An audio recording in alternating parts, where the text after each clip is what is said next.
Back from the gym, I'm going to make my post-workout meal now, which is 300 grams of potatoes, 200 grams of chicken and 2 eggs and some pineapple. I also tend to just meal prep all my meals for the week, well, my lunch for the week, which is typically 100 grams of rice, 200 grams of turkey and 300 grams of chicken. And it's best to just do it all on the weekends rather than trying to cook each day. Especially when you're busy, you want to reduce the amount of stuff you have to think about and do during the day. And if you work a very intense job, I think it's one of the things which will actually benefit you. Actually having less things on your mind to worry about actually goes a long way, because then you can actually just focus on doing good work.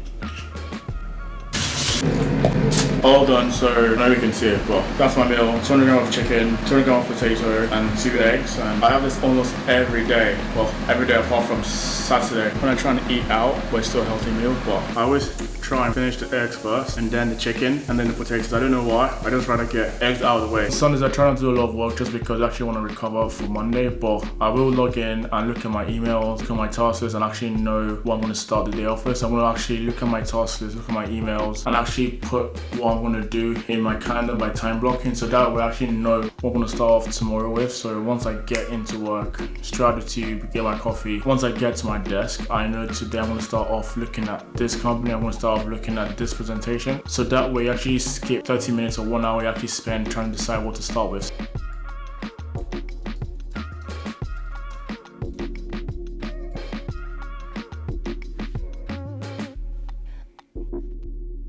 Morning guys, so it's Monday morning, just woke up, currently making my breakfast, which is 200 grams of potato and 250 grams of chicken. So I need to make that quickly. Well, I was in the air fryer already, so that's been air fried, and then I need to go shower and head to the office. Hey guys, so I'm off to work. I'm gonna drop the camera home. I'm probably trying to record clips on my phone just because having a big camera in Canary Wharf looks a bit weird sometimes, so.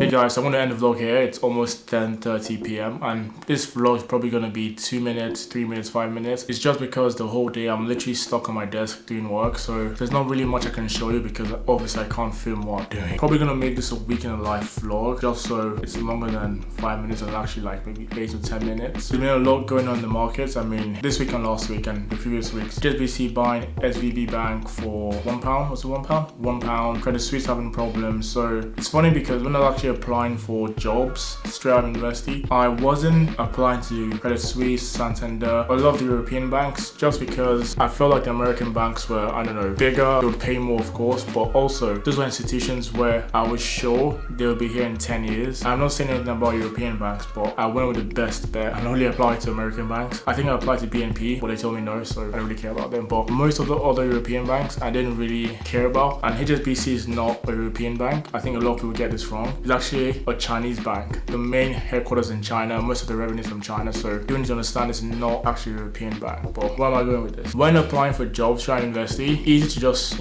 apply for a small startup or small bank, and because, sometimes you just want to get a start in the industry, but you need to also consider, do I think this firm will be here in 2 years? Because it just goes to show, people complain about all brick and mortar institutions like big banks like JP Morgan, Goldman Sachs, Morgan Stanley, and people now are trying to apply to just fintech firms. You have to think, will this fintech firm be here in a while? You also need to look at the managerial strategy and everything. If the people on top are most likely going to sell this firm to a JP Morgan or Goldman Sachs, would I be laid off in that process? Probably. So think about that real quick. I know a couple of people also applied to crypto hedge funds, and although they would pay you more upfront, are those going to be here in 5 years time? Probably not. So for me, there's a balance between security and also pay, and I think applying for a bank that's trying to be innovative but still has that sound balance sheet, that strong reputation, is more or less the best option. And try to apply for or trying to work for a new startup that, although would pay you more, has less security. I think big banks more or less have that unlocked. So a lot of people would ask me to comment on the Silicon Valley Bank issue and the Credit Suisse problem, but I'm going to speak too much about it. But people need to understand understand that these are two different issues caused by two different things. The Silicon Valley Bank issue was a liquidity issue. There was a run on the bank and they didn't have that cash on hand to give the depositors. Whereas Credit Suisse issue is more of a reputational/credit risk issue. Because in the past, Credit Suisse has been involved in so many scandals, from archegos to poor investment management choices to funding all sorts of illicit deals. People are feeling unsteady about having Credit Suisse as a counterparty or facing them, which is why it's been proposed for them to merge with UBS. So as you can see, my day is actually very busy. I wake up at 5 a.m. I'm asleep at 11 p.m/10 p.m. So it's actually a full-on day, and if you want to work for a top company, this is literally what it takes. And honestly, it doesn't really matter what division you work in. Investment banking is a very demanding job. So anyone that's going to come into this field needs to be aware that you're going to work a lot of hours. And is it a good or bad thing that you work a lot? Up to you to decide. If that's what you want, then go for the job and you get paid relatively well compared to the average. But if you're going to say, oh, although you work a lot of hours, you get paid quite well, as far as I'm concerned, and I've had this discussion with a lot of my friends. So for me, if I don't finish at 5 p.m. or 6 p.m, once it gets after that, there's literally no difference for me. It's more or less like I finish at 7 p.m. or 9 p.m. or 10 p.m.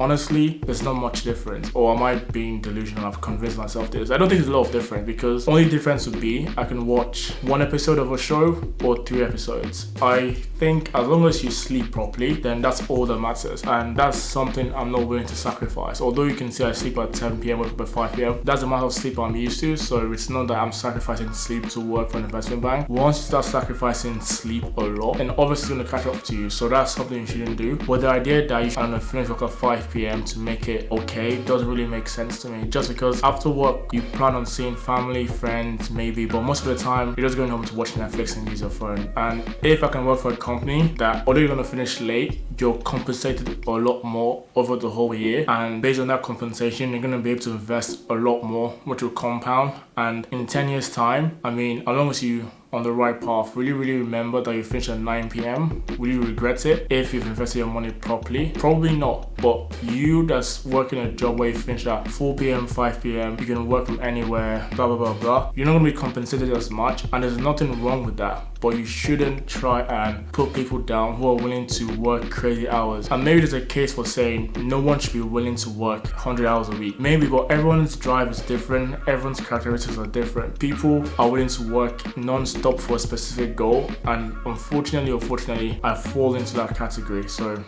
just food for thought for me.